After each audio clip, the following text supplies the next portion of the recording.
Today's guest is somebody I've known for quite some time. We grew up in kind of the same area, but the unbelievable story that she's going to be telling you is she went from burnout to living the simple life. And that's what we're going to talk about, the journey.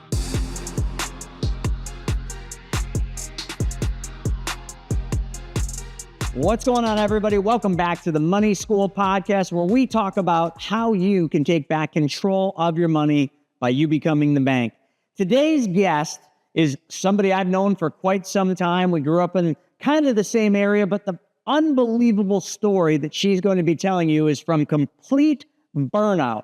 Now, if any of you are real estate investors, I'm sure you know what that word burnout means. Well, she went from burnout to living the simple life. And that's what we're going to talk about, the journey. Ashley Kehr, welcome to the show. Thank you so much for having me. Absolutely. So I know we go way back, and we were just kind of reminiscing a little bit about the old Flip Out Academy days and that event, but something unique came up. Just so you all know, Ashley is the co-host of BiggerPockets Rookie Real Estate Podcast. So she's crushing it over there at BiggerPockets. But we were talking about a long time ago when she was at her old facility, when she got the phone call to host the podcast. Do you want to start there? Yeah, sure. So I was on the way to a meetup you were hosting, and me and my friend were about to get out of the car, and I got a phone call, and it was from BiggerPockets asking me to be a host on their show. And yeah, so that was like really exciting for me. And then I got to go into the meetup, and yeah, it was great. And now you work full time with BiggerPockets. Yeah. I was a contractor with them doing content since 2020. And then I just went full time with them to just create unlimited content to help others get started in real estate investing. And Ashley, some of the folks on here may not know what BiggerPockets is. So can you just give them, I mean, they probably would be living under a rock if they don't know what it is, but just give them a quick, summary of what is BiggerPockets. Yeah. So if you don't know what it is, I am so happy to be the one to share it with you, because even before I was the host of the BiggerPockets podcast, I was just like the biggest BiggerPockets groupie ever. I started investing in 2013, and I didn't discover BiggerPockets until 2017. And what I discovered was this community, this network of other real estate investors. I dove into their forums, reading all the posts, all the responses, listened to their other podcasts. I read their books, and it's just a really big educational platform along with tools and resources for real estate investors. And when I discovered BiggerPockets in that year, 2017, I tripled my portfolio just from what I had learned from these other people. Like I didn't really know you were a real estate investor at that time. I didn't know any other investors. So finding this community was great. I mean, your network is your net worth. I guess that's what they say. And the community that kind of, I guess, gave you your start, but also got you to where you're at now is BiggerPockets, and it's such a great community. But I want to talk a little bit about the simple life. And this is such an important thing for me because I'm not living the simple life. So off air, we were talking about your life, and you've got this beautiful place that you just remodeled out on an unbelievable lake called Lake Chautauqua. Look it up. It's out here in our neck of the woods, but it's just absolutely stunning. And you're talking about how there's a racetrack that your boys ride, at, and in the winter you snowboard with them, and they're doing USASA, like all these things. It's just like, it takes that level of freedom to be able to accomplish and do all those, and you're living that. So just tell the audience a little bit about what is the simple life like, other than, or maybe this is it, it's just awesome. Well, I have to clarify, because I think this goes into the simple life as you're explaining this beautiful lake house on this beautiful lake. And yes, the lake is beautiful, but we have the smallest cottage on the road. And that is part of getting to have the simple life, that we didn't buy the biggest house there. We found this nice, quiet street with no houses behind us, and came with an extra lot, but it is the tiniest house on the street, and we made it cozy and renovated it and made it our own. But that's a whole part of it. Is it's taken me a very long time to figure out what I wanted out of real estate. For a long time, it was just money. I want to make money. I want to have financial security. But I didn't take the time to realize, okay, once I have financial security, what what do I want to do with my life? What else do I want out of real estate investing? And so I was just grinding, trying to reach that financial freedom, that financial security.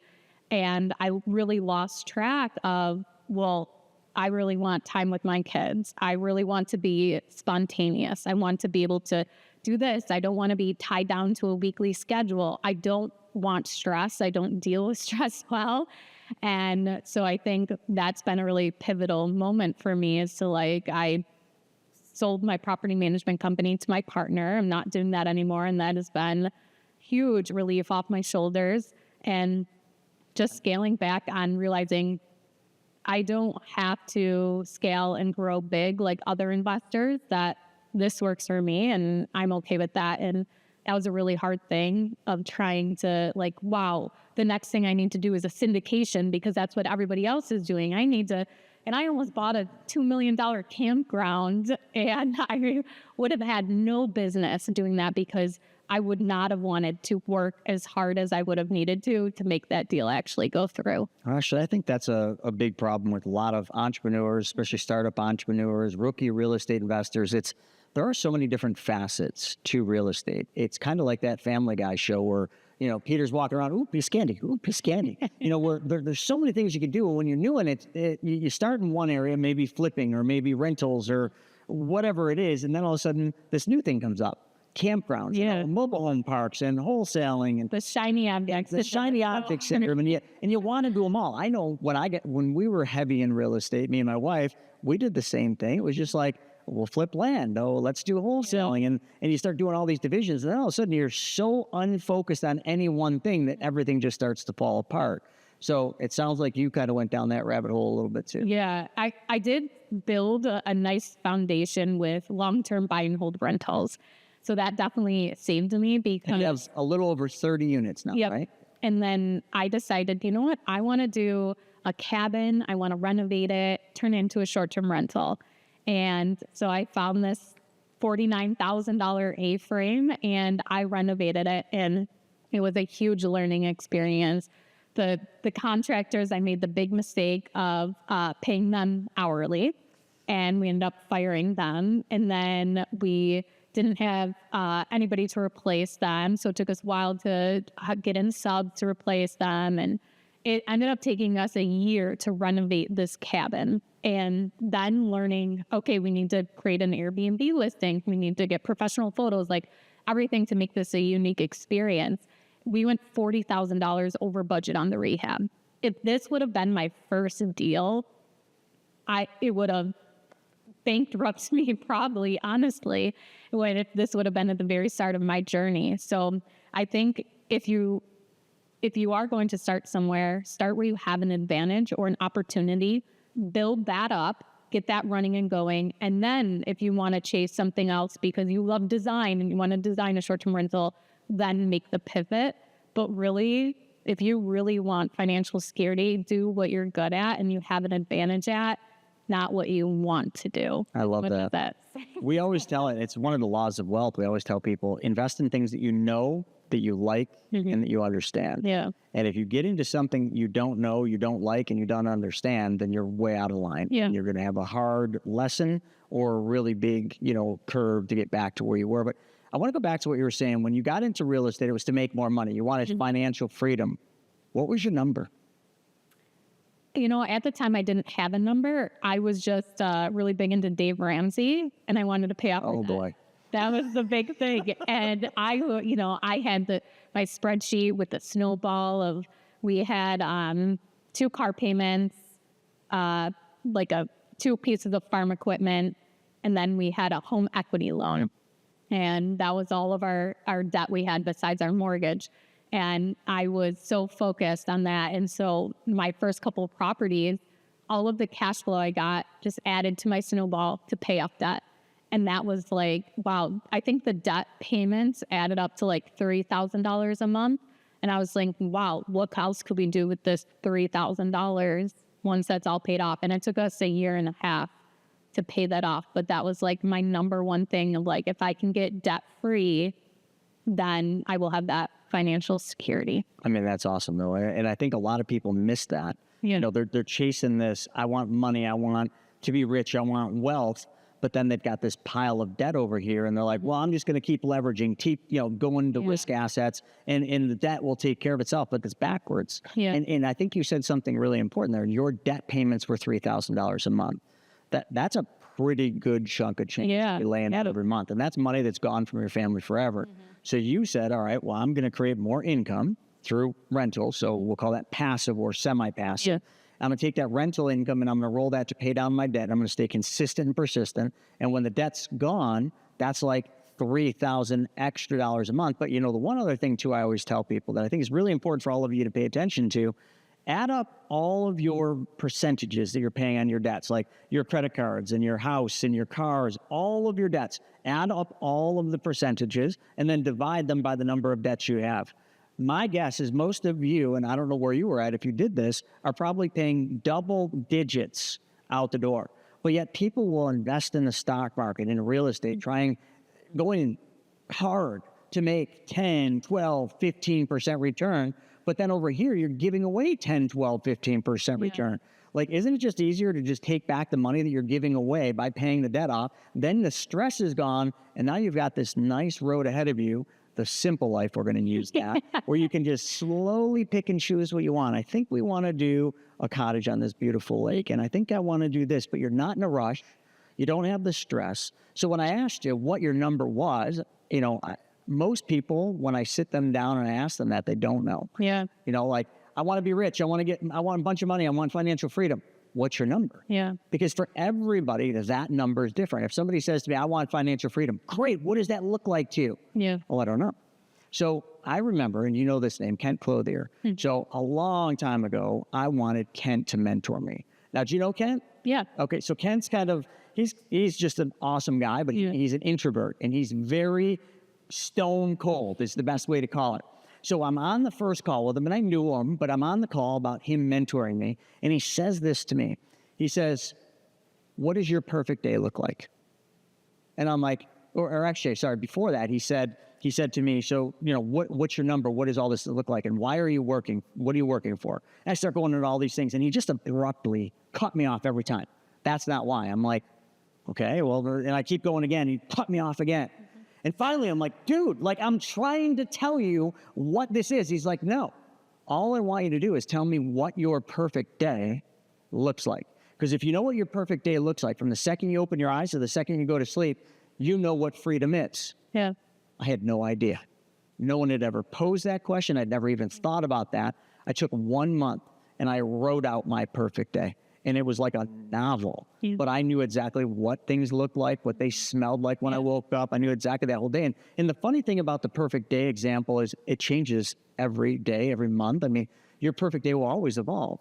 And money, you know, when you come up with a dollar amount, money has a diminishing return. This is something that I never would have agreed with. And I want to talk, because I'm talking simple life stuff. Everybody thinks more is better. When you get to a certain point, and it's different for everybody, I mean, mine was different than other people's, money doesn't have the same effect. You know, you have more, but it doesn't change your lifestyle. Right. So you might make an extra $100,000 a year, but your lifestyle doesn't change at all. You might make an extra $1 million a year, but like nothing changed because it's a diminishing return. I think a lot of people go through their entire lives trying to hit this more thing without understanding why they're trying to get that. That's why I asked, what's your number? Yeah. And honestly, I don't have a number. I don't. And maybe I should, maybe I shouldn't, but I can describe my perfect day. I can 100% do that. And I think I've always really struggled at like creating a 5-year goal. Like, okay, Ashley, I've done so many masterminds, and they're like, okay, write out your 5-year vision. I literally cannot do that. You tell me 6 months from now, if you tell me a year from now, yes, I can tell you exactly what I'm going to do, how I'm going to do it, what I want, but I cannot get past that point. I cannot think, because I look back at just even the last 10 years of my life, how much of what I've said I wanted has actually changed and pivoted. Yeah. And so honestly, I don't know what would be the exact number of what I want, because I feel like there's either going to be more things that I want that maybe it'll cost more. Like maybe my kids want to go to private school. So I'll, that would add so much more to my budget that I'll need to increase it. But I don't have a number in mind that I would say like, I want to hit this number. I need to reach that number, but I do have the perfect day. I think that's more important. And I don't know how much that costs to have that perfect day. And I think also too, like to say the perfect day, there's like 2 perfect days. There's the everyday perfect day where you're getting up, you're walking out on the dock, you're having your coffee, you're taking the kids to the park. And then there's that other perfect day where you're flying on a private jet to France and you have all your friends and family with you, like that one perfect day idea where you need X amount to have. But couldn't they both be one perfect day where you have the ability to do both? One day is just simple. Well, I'm saying that one you would do all the time. Oh, sure. Going out on your dock, drinking your coffee with your kids, going to the park. Where that other one, you probably don't want to even fly to Paris every day on a jet or whatever. But I don't know. Yeah. Private planes are, I think, to me, it's slightly overrated. I've flown private a lot, and yeah, it's cool. The whole thrill of it. But honest to God, flying first class on a regular commercial airliner that isn't delayed, doesn't have issues, is honestly a better experience. You don't have to I've only flown private once, but it was with all my friends, so it was fun. Oh, that would be different. That would be different. I guess I could always kind of get tickets and get the whole first class cabin. Yeah, that's true. Shut the little mesh curtain. Shut that, please, and no one's allowed in. It's a private party. And we're flying in a 737. Yeah. All right. Your real estate business lives and dies by the network and the connections that you make. I mean, after all, your network, well, it's your net worth. That's what you always heard, right? If that's an area where you desire improvement, well, Private Money Club, it's for you. PMC saves you precious time and money by bringing the real estate world, well, right to you, right in the palm of your hand. So get in on the action, like so many others have, by going to privatemoneyclub.com and sign up. Let's go back to burnout. We talked a lot about the simple life and kind of what that looks like now, but the burnout wasn't fun for you. Yeah. The scaling up, the, shiny object syndrome, but you also, you went from staff accountant to a property management company, and then you owned a property management company. Mm-hmm. Now, no disrespect, but if I were to analyze every job that I could ever do out there and pick the one that's probably the worst, property management would be like top 5. Yeah.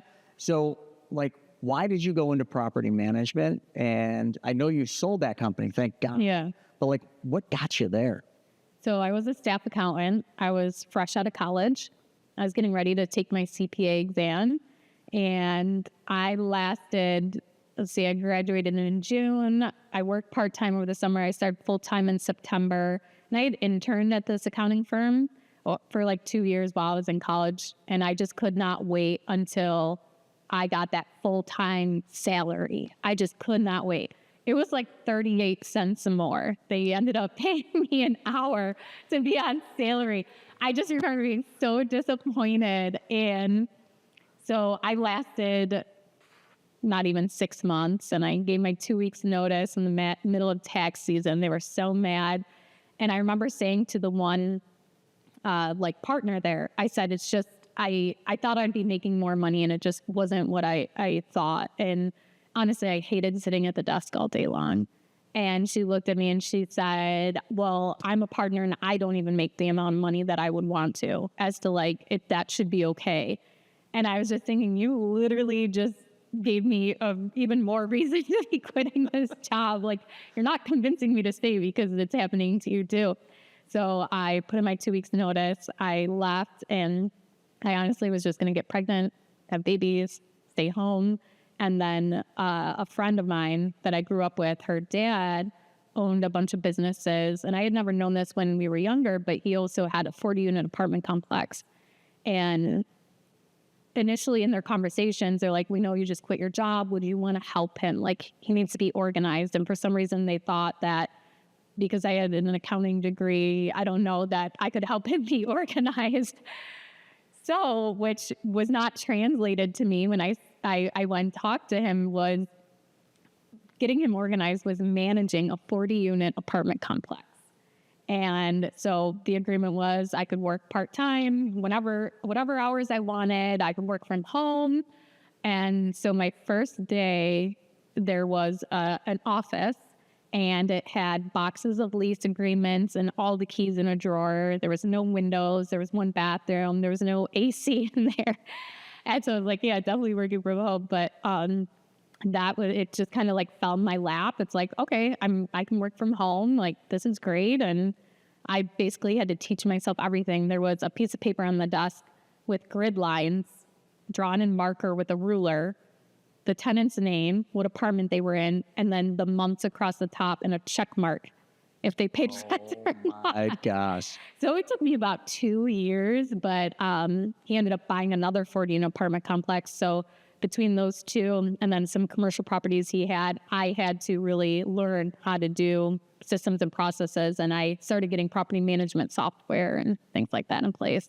So that was kind of like my first idea into it. And while you were doing the property management company, you were also building your rental portfolio. Mm-hmm. So you had your own rentals, renovations, tenant problems, all that good Yeah. stuff. And then where did, if I'm not mistaken, you had a liquor store. Yeah.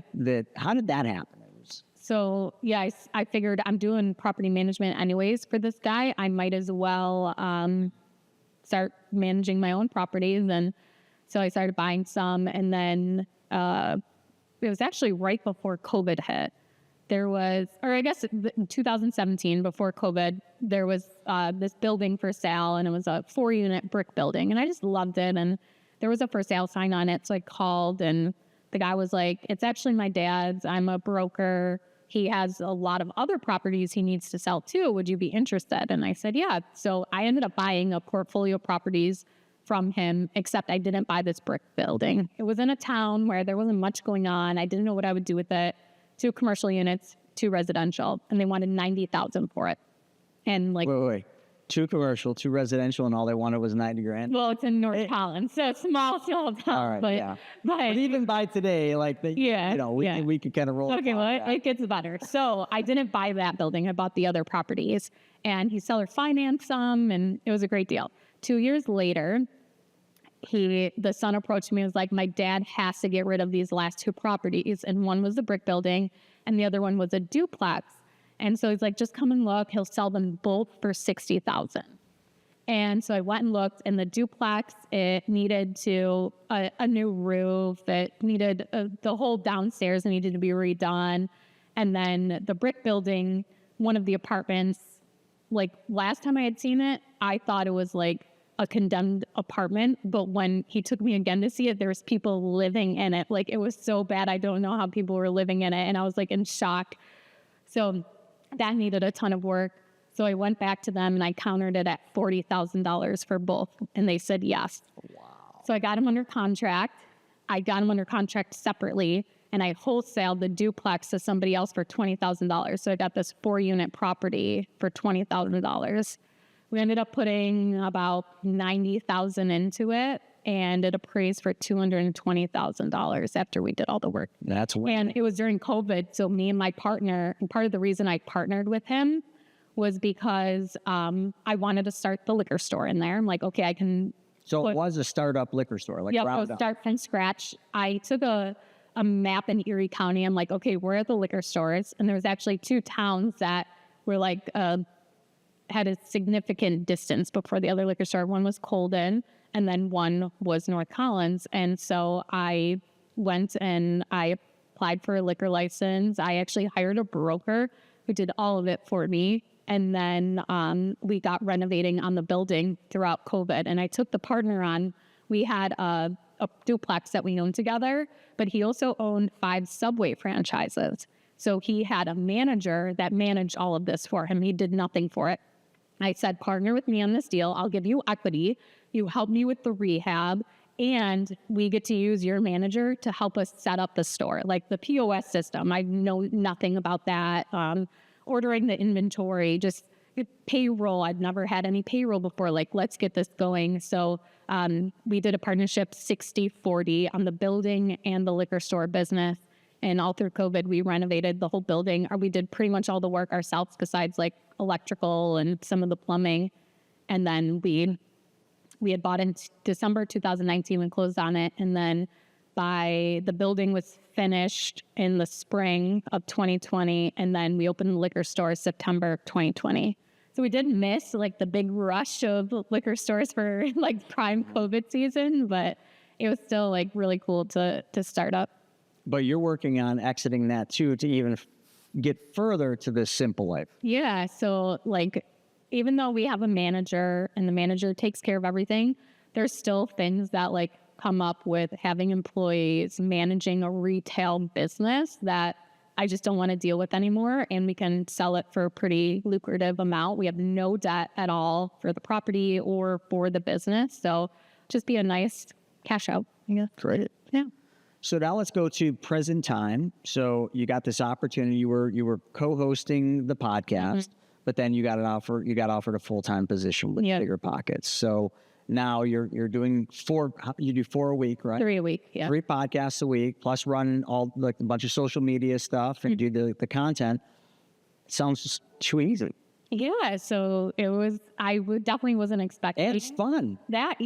expecting it. I used to be just contractor. So like I ran a boot camp for them, did all these things, and it was, paid per a thing that happened. And then they approached me about coming on full time. And like another benefit was through my property management company, I got health insurance.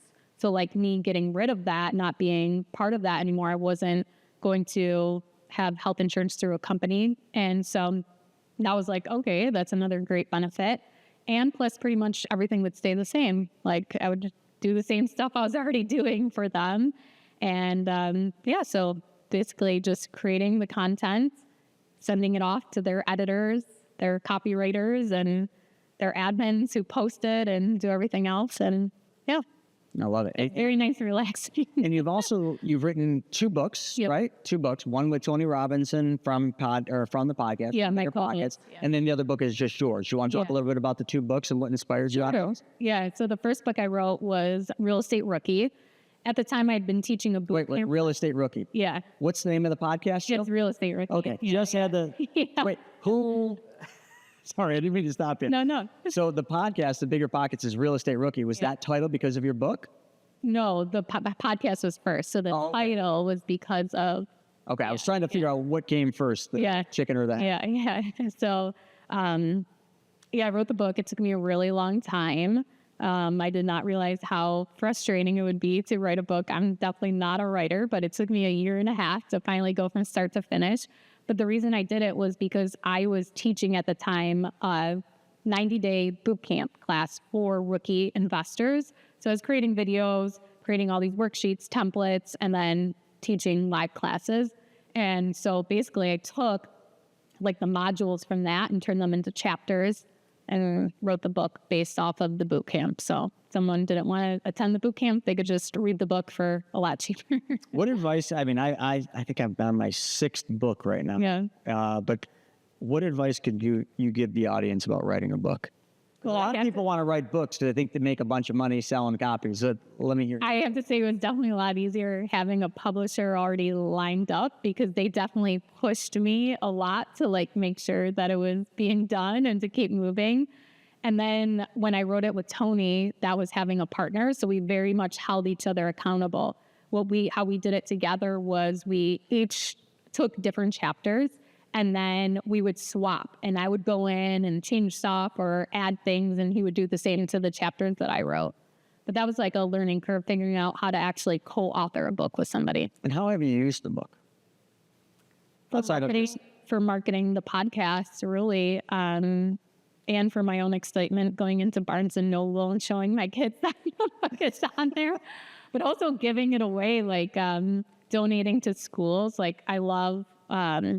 When I hear like a story of somebody like giving it, the Real Estate Rookie one especially, giving it as like a gift to a college grad or a high school grad or something like that. So, it's such rewarding. It's cool to just have something to give out. It's kind of like a business card. Like, the first couple books I wrote, The Private Money Guide, and Mapping Out the Million Mystery. And I remember telling my wife, I said, I'm never doing business cards again because everybody throws them in the garbage.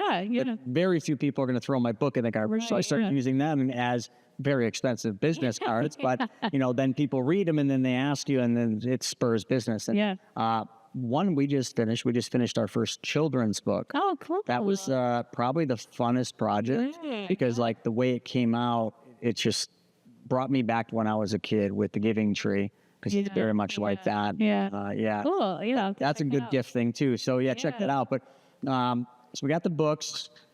Let's just talk. Let's just kind of wrap this with talking about real estate. Being that you run this podcast, and BiggerPockets is probably the largest community of real estate investors. So real estate's kind of in a weird place right now. I mean, it was after the pandemic, everybody was making money in real estate. It was like a fairy tale world. Then all of a sudden, 2022 to 2023, reality set in, especially with Airbnbs and a lot of those short-term rentals. They just collapsed, and people are really in trouble. And then you got all sorts of things like, you got the subject to stuff, you've got flippers, out there, you got wholesale. Like, what are you seeing? Because you're pretty front line to what's going on. I mean, you're hearing the horror stories. Yeah. But I'm also excited. Like, we're seeing a shift from going from a seller's market to a buyer's market. Not specifically where we live. Like, I think it was Rochester around here. Rochester, and then I think Buffalo was second as to like the lowest days on market. I think like Rochester was 13 days on market, and then Buffalo was 16 days on market. And then but other places are seeing way longer days on market, and we're slowly seeing this shift where there's like 500,000 more sellers than there are buyers in some markets. So I think that's just like a big opportunity to get excited about finding new deals that are coming about, because you're going to be able to negotiate, you're going to have some kind of advantage. But unfortunately, I feel like we're not feeling that yet in Buffalo. My sister actually was just offering on a property this week, and multiple bids, way over asking. So hopefully maybe we'll see some of that. I think we've definitely seen a reduction in the number of people getting excited about real estate investing, that interest rates have been too high. They don't feel like they can cash flow on the deal, different things like that. And during COVID, everyone got excited about the low interest rates. And we've definitely seen, especially people that went for short-term rentals, realizing this is hospitality. This is not just like, oh, here, stay in my place. Like, you need to have something unique. You need to provide an experience. After the market got so saturated with Airbnbs, or laws and regulations made it more expensive or harder to hold these properties. But I'm actually excited about the way the market is turning. I would be worried if you're a big house flipper and you all of a sudden have a lot of properties available on the market, and you're already seeing that, properties are sitting longer. But if you're a buy and hold investor, buying a property, negotiating it, getting a good deal, even if you feel it's a high interest rate, you could always refinance later down the road. But you should at least make sure you're breaking even or cash flowing if you're going for an appreciation play. But I think there's opportunity. And just this morning, if you haven't seen it, the Fed came out, or one of the members from the Fed came out and said that they're keeping the door open for 2 rate decreases in 2025. So that'll help the rental industry for sure. And it'll definitely help the commercial loan cliff that we're starting to go off. And you're familiar with that, right? Yeah. Loans maturing at double the rate. Right. We're seeing, even in our area, the Walton Galleria Mall, their loan being called and them not being able to pay, and now pending foreclosure. Yeah. That's crazy. Yeah.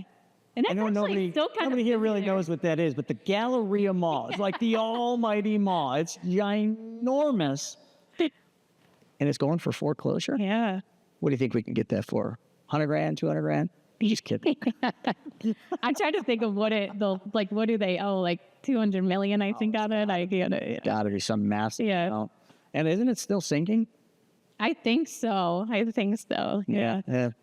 We'll see what's going to happen with that. But, there's just so much changing, so much going on, but there's always opportunity. Mm-hmm. And I love that you're going from that chaos to the simple life. Yeah. Congratulations on that, and your wins and your buyouts and all that. And, hopefully the liquor store is gone soon. You'll have another big windfall of cash. And BiggerPockets. I mean, let's give them a huge shout out in your podcast. So folks, if you definitely want to learn more about Ashley and what she's doing, check out the podcast on BiggerPockets. We'll put the link up above.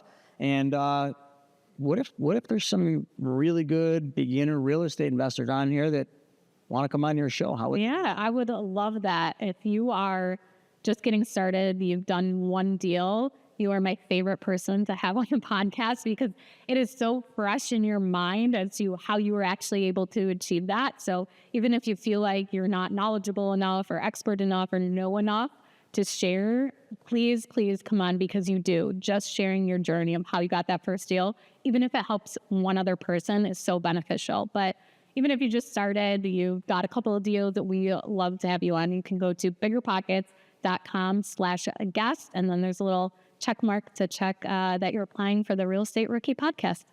Awesome.